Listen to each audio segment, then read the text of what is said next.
Hello साथियों, पुनः हम लोग आज बिहार एसएससी और बिहार पुलिस, बिहार दरोगा या एसएससी जीडी का जो एग्जाम होने वाला है उसका एक श्रृंखला शुरू किए हैं। और आज ये दूसरा वीडियो है। पहला वीडियो हमने डाल चुका है, उसे आप देख सकते हैं। वहां पर जहां पर हमने छोड़ा था क्वेश्चन को, वहां से फिर से हम कंटिन्यू करने वाले हैं। तो आइए देखते हैं। जैसे कि सवाल आपको दिख रहा होगा, सवाल है कि सर्वाधिक राज्यों की सीमा से लगा राज्य कौन है। यानी कौन सा राज्य है भारत का जो और सर्वाधिक राज्यों से अपनी सीमा बनाता है। तो भारत में 28 राज्य है और 8 केंद्र शासित प्रदेश है। उसमें से उत्तर प्रदेश राज्य जो है वो सर्वाधिक राज्यों से सीमा बनाता है। अब ये राज्य कौन कौन है जिसके साथ ये सीमा बनाता है, इसे आसानी से आप याद कर सकते हैं।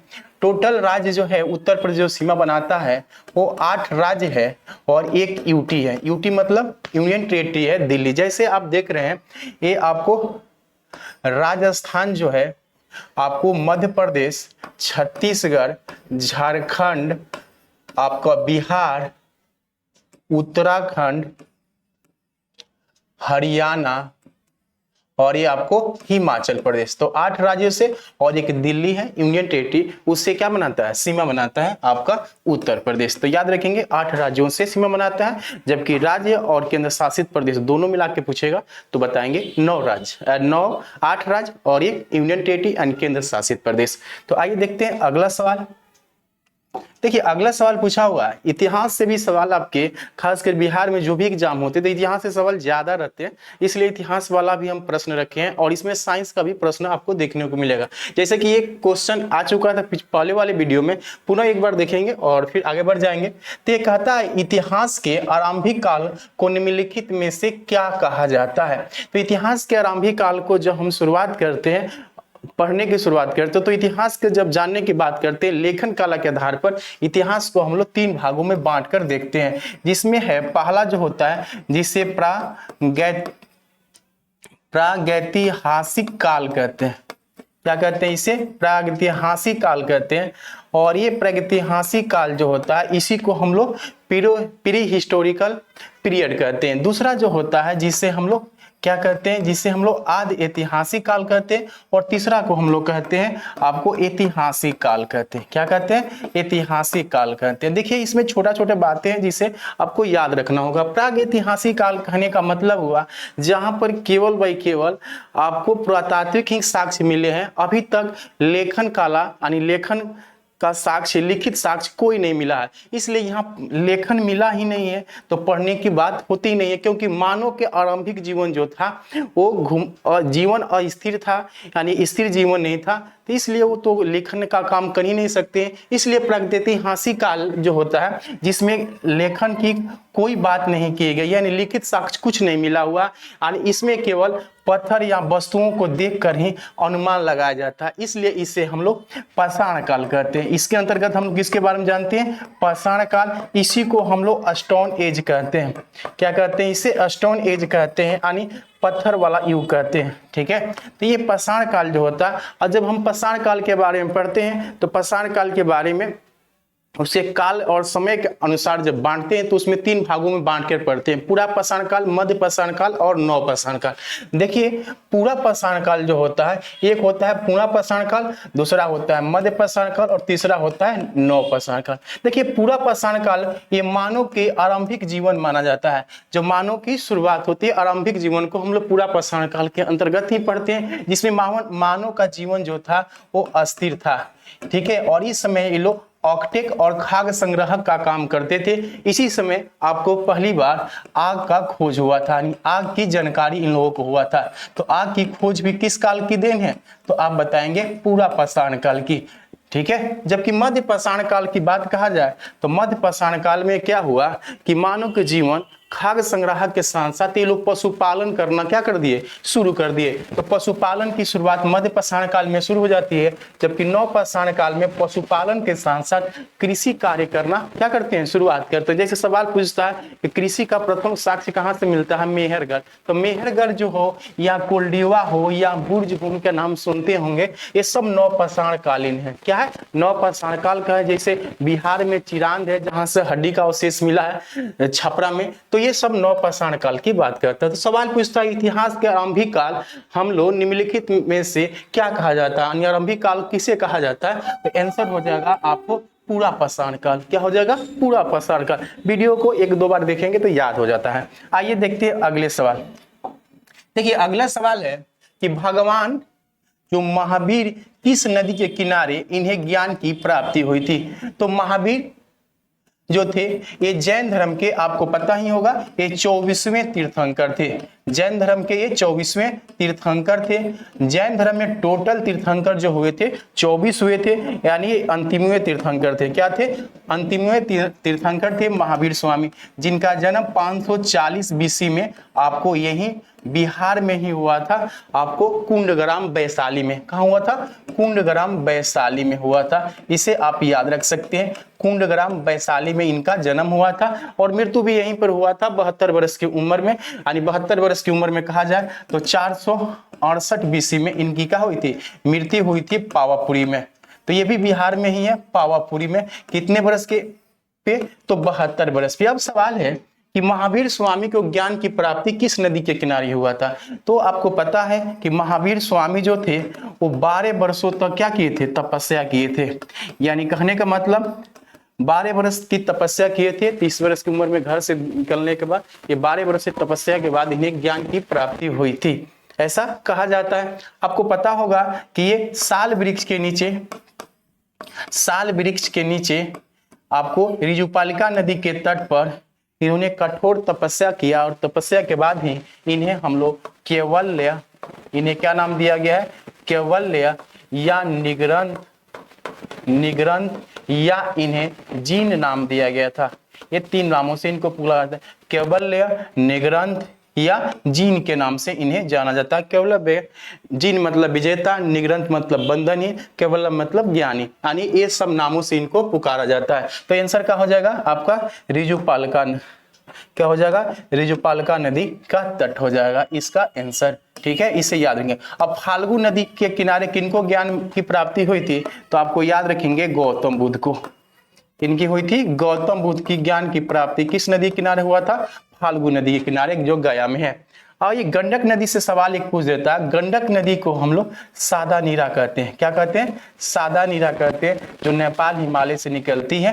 ठीक है। परुसनी नदी जो है वो खासकर ऋग्वैदिक काल में सबसे महत्वपूर्ण है।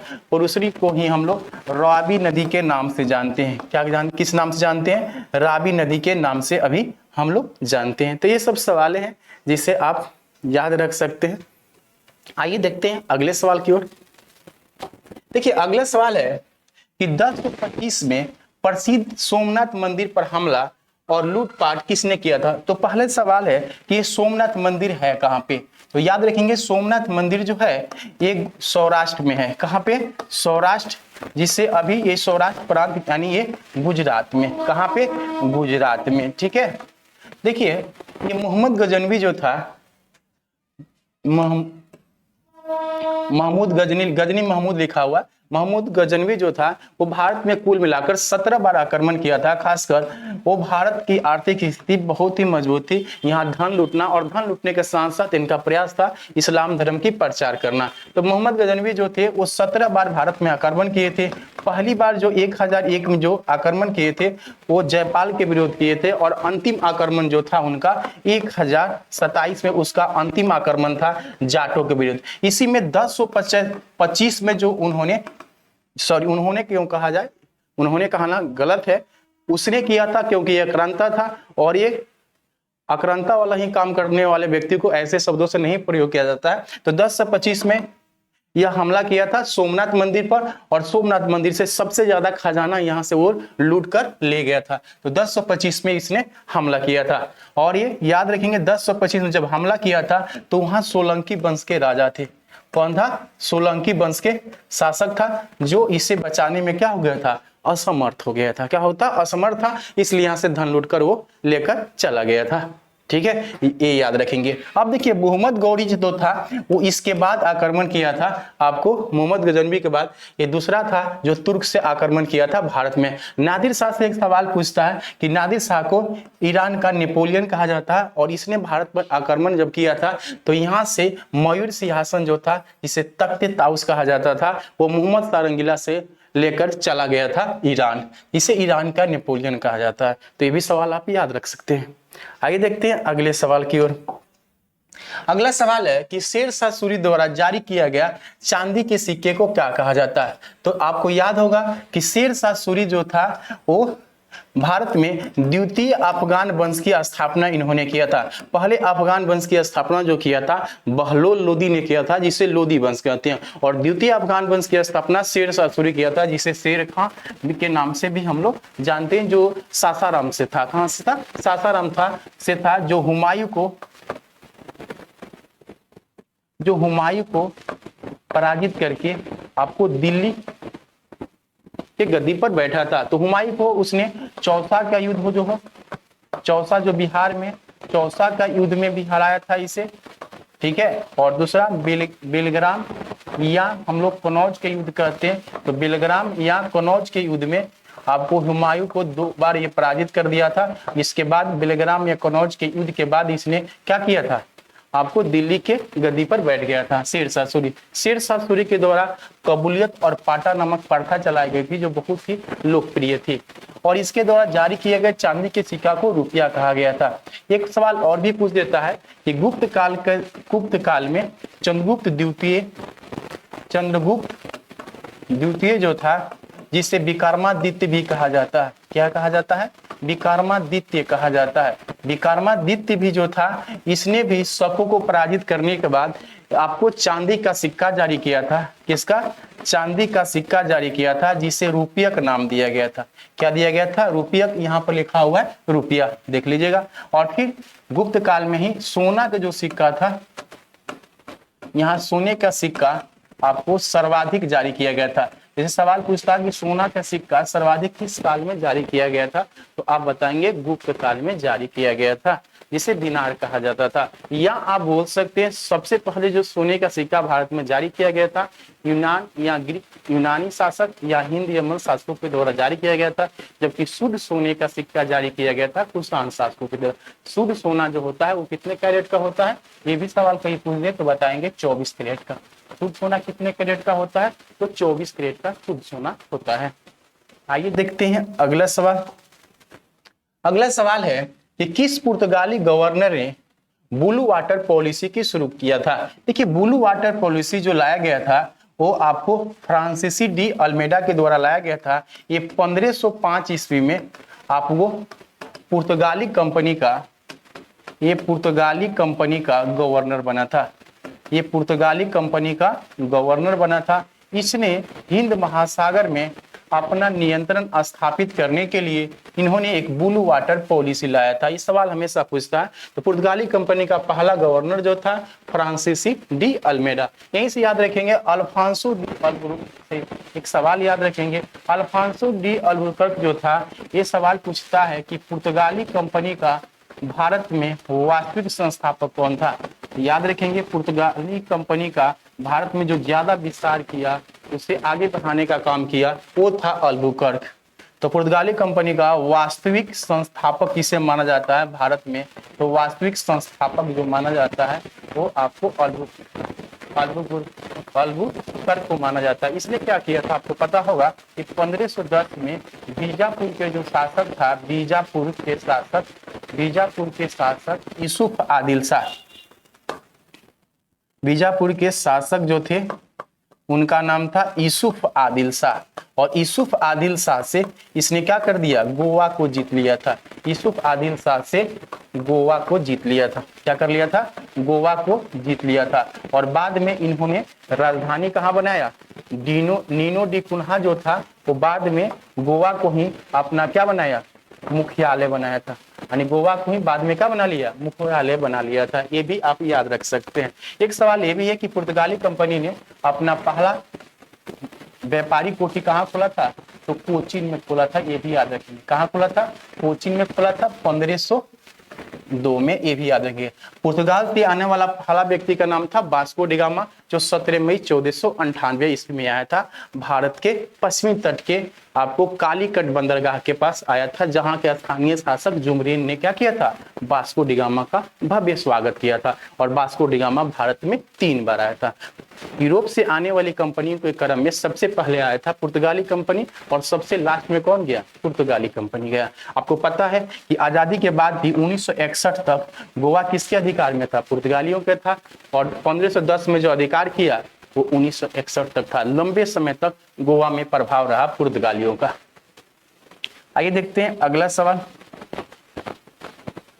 अगला सवाल है, निम्न में से किस भारतीय को पुनर्जागरण का जनक कहा जाता है। यानी पुनर्जागरण, जो पहले से प्रथाएं चल रही है उस प्रथाओं को दूर करने के लिए अनेक प्रयास किया गया था। जिस व्यक्ति के द्वारा, जो एक समाज सुधारक थे, उन्हीं को कहा जाता है। वो समाज सुधारक का नाम था आपको राजा राम मोहन राय। क्या नाम था, राजा राम मोहन राय नाम था। और राजा राम मोहन राय को कई नामों से पुकारा जाता है।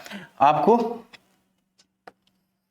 अतीत एवं भविष्य का सेतु भी इन्हें कहा जाता है। अतीत एवं भविष्य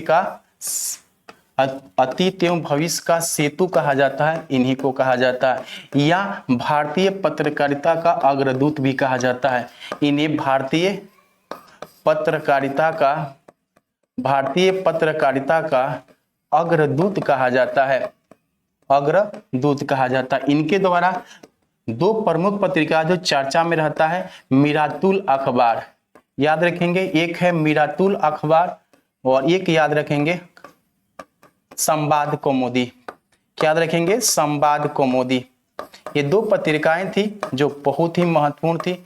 इनके द्वारा कार्य किया गया था, उसको भी याद रखेंगे 2-4 पॉइंट। जैसे आपको आत्मीय सभा की स्थापना इन्होंने किया था।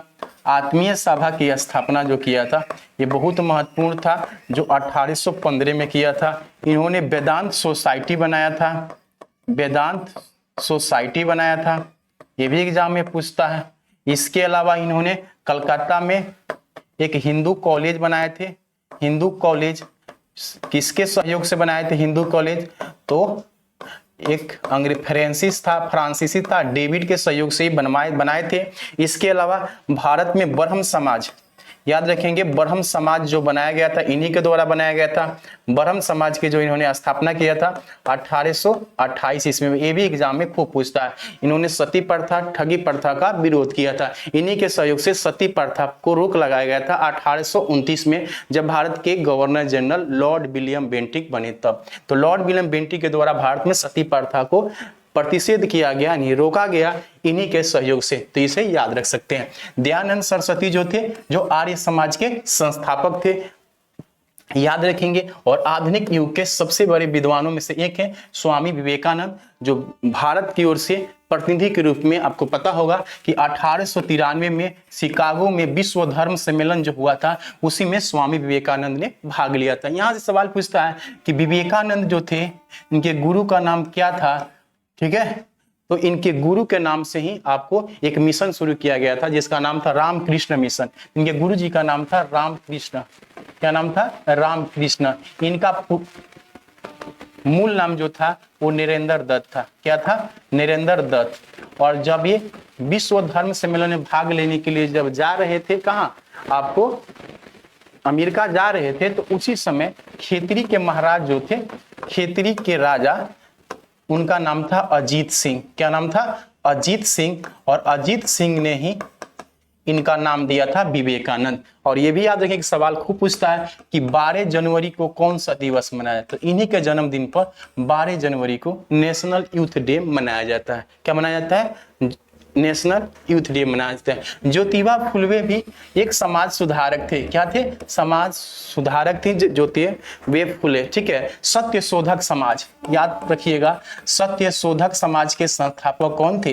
तो यही थे, सत्य शोधक समाज के संस्थापक थे ज्योतिबा फुले। तो ये भी सब याद रख सकते हैं। कुछ सवाल हैं जिसको आप याद रखिएगा। देखिए वीडियो को बार बार देखने से क्या होगा, याद भी होगा और साथ में एक क्वेश्चन से बहुत से क्वेश्चन आप सीख सकते हैं। जैसे कि हम बता रहे हैं, अगर आप पढ़े होंगे तो जब हम बोलेंगे तो एक दो बार रिपीट हो जाएगा, तो फिर से याद हो जाएगा, कुछ दिन और रहेगा, फिर एक दो बार देखिएगा, फिर और आगे बढ़ता है, ऐसे ही चलते रहता है। जीएस वो पोर्शन है जो जितनी बार देखिएगा उतने याद होता है। आइए देखते हैं, सवाल पूछता है कि निम्नलिखित में से राष्ट्रवादी नेताओं में से किसका उपनाम महामाना है। तो महामाना के नाम से हम किसे जानते हैं, आप लोगों को पता होगा। महामाना के नाम से हम लोग जानते हैं आपको पंडित मदन मोहन मालवीय को। किसे कहते हैं? पंडित मदन मोहन मालवीय को जाना जाता है। पंडित मदन मोहन मालवीय से 3-4 सवाल पूछता। एक तो BHU बनारस हिंदू यूनिवर्सिटी के जो संस्थापक थे वो कौन थे, जो 1916 में इसकी स्थापना किए थे। एक सवाल और भी पूछ देता है कि अभ्युदय पत्रिका किनका है, तो अभ्युदय पत्रिका या लीडर इन्हीं की पत्रिका है। एक सवाल है पूछता है कि जब लखनऊ पैक्ट कब हुआ था। देखिए लखनऊ पैक्ट जो हुआ था यानी ये कांग्रेस का अधिवेशन हुआ था लखनऊ में 1916 में। इसमें पहली बार आप देखेंगे इसमें नरम दल यानी कांग्रेस का जो नरम विचारधारा थे, उदारवादी लोग थे। एक था गरम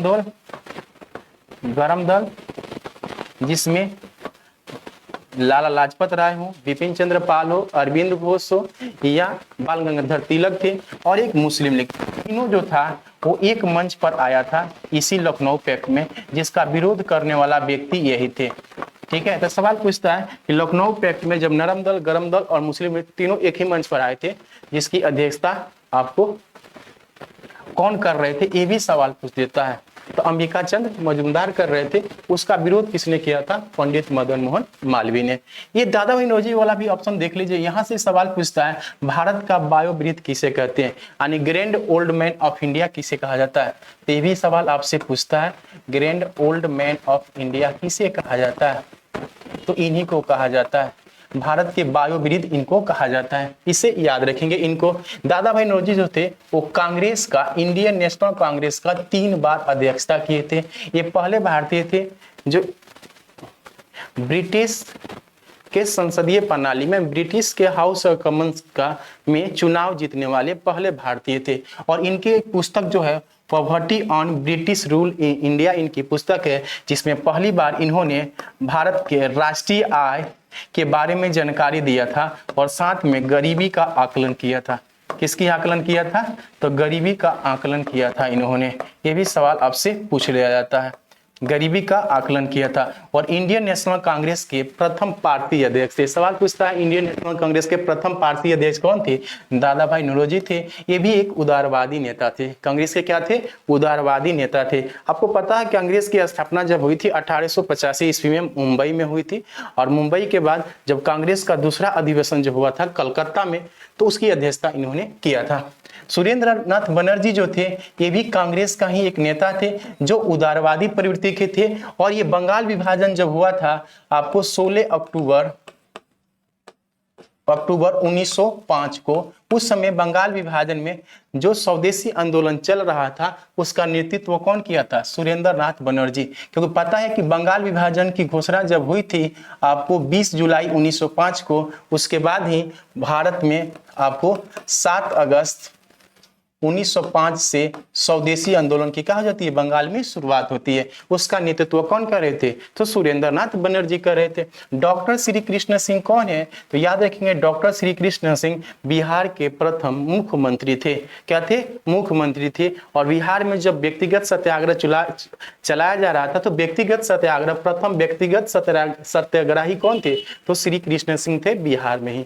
ठीक है, जबकि व्यक्तिगत सत्याग्रह किसने शुरू किया था? तो महात्मा गांधी ने पवनार आश्रम महाराष्ट्र से शुरू किए थे दिल्ली आने के दौरान। ठीक है, तो व्यक्तिगत सत्याग्रह की शुरुआत 1940 में महात्मा गांधी पवनार से करते हैं और उसका प्रभाव बिहार में भी होता है। उसमें उन्होंने प्रथम व्यक्तिगत सत्याग्रही किससे बनाते हैं? विनोबा भावे को, दूसरा पंडित नेहरू को और तीसरा ब्रह्मदेव थे। उसी तरह बिहार में भी व्यक्तिगत सत्याग्रह की शुरुआत की जाती है। प्रथम व्यक्तिगत सत्याग्रही कौन थे? श्री कृष्ण सिंह थे और दूसरे अनुग्रह नारायण सिंह थे। तो ये भी सवाल बनता है बिहार से, तो इसे याद रखेंगे।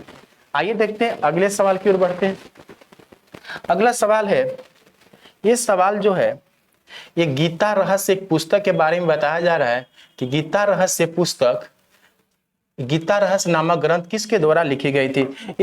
ये जो पुस्तक लिखी गई थी आपको बाल गंगाधर तिलक के द्वारा। तो बाल गंगाधर तिलक जब मांडवे जेल में बंद थे तो उन्हीं के द्वारा ये पुस्तक को लिखी गई थी। यहाँ से 3-4 सवाल पूछता है।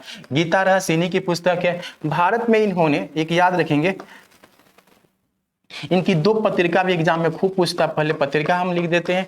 इनका पत्रिका जो है एक केसरी है, एक केसरी पत्रिका है, और एक पत्रिका है इनकी मराठी। क्या है? मराठी पत्रिका है। याद रखिए मराठी पत्रिका जो थी वो अंग्रेजी भाषा में थी, एग्जाम में कंफ्यूजन के लिए पूछ देता है। और मराठी जो थी, केसरी जो थी वो मराठी भाषा में। देखिए ये उल्टा है एकदम, ठीक है। शिवाजी उत्सव हो या गणेश उत्सव की शुरुआत बाल गंगाधर तिलक ने किया था। बाल गंगाधर तिलक जो थे एक गर्म दल के नेता के रूप में जाने जाते हैं। क्या जाने जाते हैं? गर्म दल के नेता के रूप में जाने जाते हैं। इन्होंने भारत में, आपको पता होगा, होम रूल आंदोलन की शुरुआत किया था। इन्होंने होम रूल आंदोलन जो शुरुआत किया था वो महाराष्ट्र के में शुरू किए थे अप्रैल 1916 में। अप्रैल 1916 में इन्होंने होम रूल आंदोलन की क्या किए थे? शुरुआत किए थे।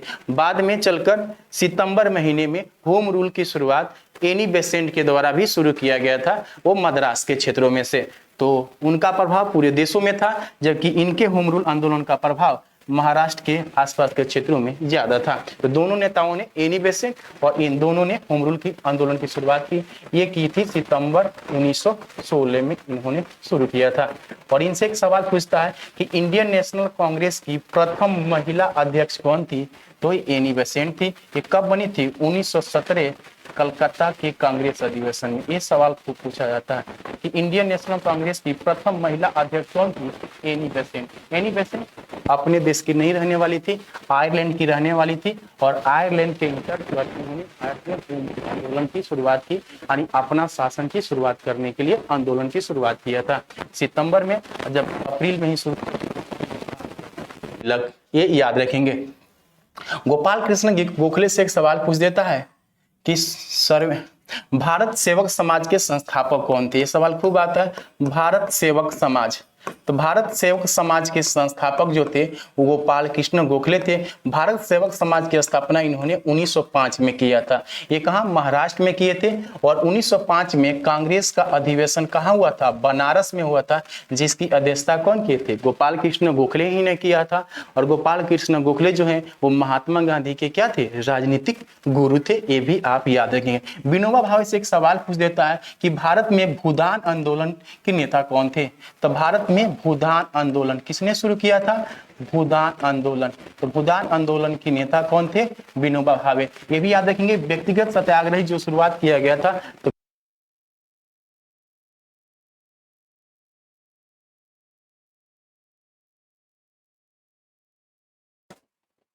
ठीक है। तो अगला सवाल है, गांधी जी का एक स्लोगन है जिसे आपको एग्जाम में पूछ देता है। अब स्लोगन भी सवाल पूछता है क्वेश्चन को थोड़ा सा टफ करने के लिए। इसमें देखिए ध्यान से कि किसने कहा जब तक यह तीसरी शक्ति अथवा इंग्लैंड यहाँ है हमारे सांप्रदायिकता मतभेद हमेशा परेशान करेंगे। यानी जब तक ब्रिटेन वाले, हमारे इंग्लैंड वाले, यानी ब्रिटेन यानी इंग्लैंड एक होता है, तो उनके द्वारा जब तक शासन करेंगे वो हम तक हमेशा हमें सांप्रदायिकता मतभेद हमें हमेशा परेशान करते रहेंगे। ये किसने कहा था? तो महात्मा गांधी ने कहा था। ठीक है, किसने कहा था? कि महात्मा गांधी ने ये शब्द का प्रयोग किया था। और महात्मा गांधी से 3-4 सवाल याद रखेंगे। केवल इनका उपनाम हम बता देते हैं जो आपको एग्जाम में खूब पूछता है। तो इनको उपनाम था बापू। इन्हें क्या कहा जाता था? बापू कहा जाता। किसने कहा था? याद रखेंगे, JL नेहरू ने कहा था, यानी जवाहरलाल नेहरू ने इन्हें कहा था। इन्हें राष्ट्रपिता किसने कहा था? ये सवाल आपको पूछ देता है। आपको SS बोस यानी सुभाष चंद्र बोस ने इन्हें कहा था। ठीक है, इसलिए आप याद रखेंगे इन्हें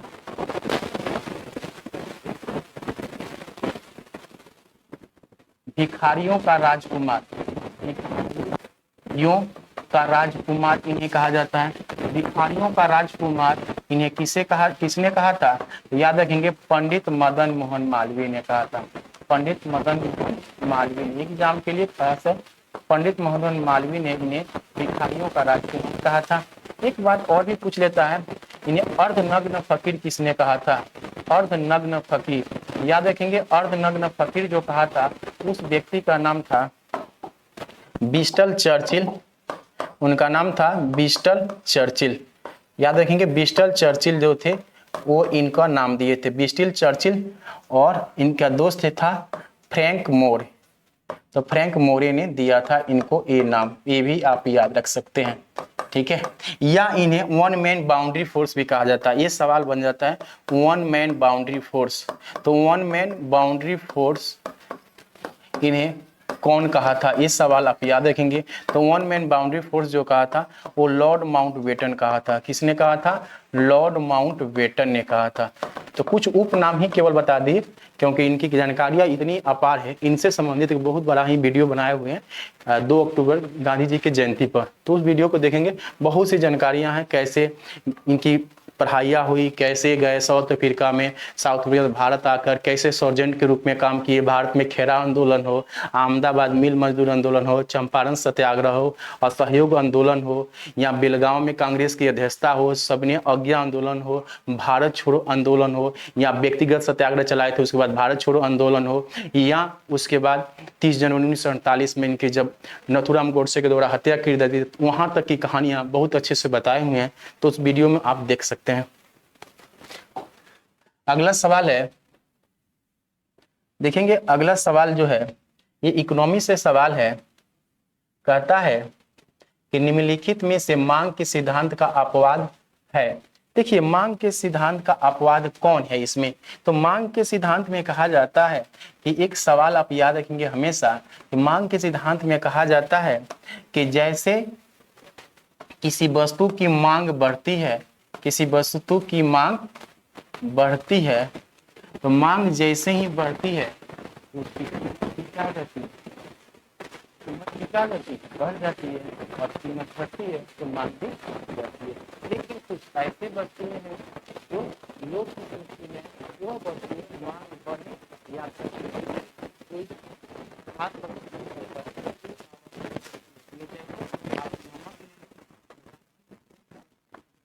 कितना भी दाम पड़ जाएगा तो उसकी जरूरत है, इसलिए उसका प्रयोग होते रहेगा, इसलिए उसके डिमांड मांग नहीं घटेगी, मांग नहीं घटेगी। तो वही ऑप्शन से बनाना था। तो मूल्य या आवश्यक संपत्ति जो है ये अपवाद है, ये दाम बढ़े या घटे उसे कोई दिक्कत नहीं होती है। आइए देखते हैं अगला सवाल जो है। अगला जो सवाल है इसको देखेंगे। कहता है निम्नलिखित में से किस देश को वर्ष 2022-23 के लिए अंतर्राष्ट्रीय समुद्री संगठन परिषद के सदस्य के रूप में चुना गया? तो भारत भी एक समुद्री राज्य है जो हिंद महासागर से सटा हुआ है। आपको पता ही होगा भारत के 9 राज्य हैं जो समुद्र तटीय राज्य हैं, इसलिए 2022-23 के लिए अंतर्राष्ट्रीय समुद्री संगठन परिषद के सदस्य के रूप में किसे चुना गया है? तो अपने देश भारत को चुना गया है। तो इसे याद रखेंगे, किसे चुना गया है? भारत के। तो भारत ऑलरेडी आपको पता है कि भारत के नीचे वाले हिस्से में जाएंगे तो आपको इधर अरब सागर है, इधर बंगाल की खाड़ी है और नीचे हिंद महासागर। तो बड़े महासागर है, यानी उस महासागर में भारत भी है, इसलिए ये अंतर्राष्ट्रीय समुद्री संगठन परिषद का सदस्य के रूप में इसे भी अब क्या कर लिया गया है? चुन लिया गया है 2022-23 के लिए। तो इसे आप याद रख सकते हैं।